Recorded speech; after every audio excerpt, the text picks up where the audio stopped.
Hi, I'm Handel. I'm a videographer and I switched from Adobe Premiere to DaVinci Resolve. For more reviews like this, click below.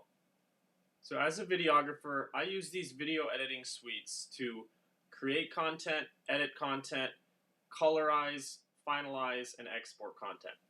They're very vital to the marketing world. So DaVinci Resolve has the upper hand on Premiere because it is a powerful color editing suite. You can color grade your footage far better than you would ever do in Adobe Premiere. Also, the pricing is a lot better. It's actually a flat fee of $300, and then you have the studio version for your life. And really, Adobe can't beat that with their monthly $15 a month fees.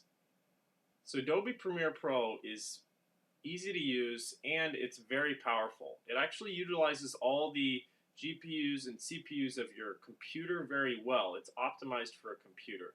So I do think they have a benefit there. DaVinci Resolve has not been around as long. So with Adobe Premiere, it's actually fairly easy to pick up and use. It is very powerful, but there's so many tutorials online and the user interface is very straightforward so that, pretty much anyone can pick it up and use it.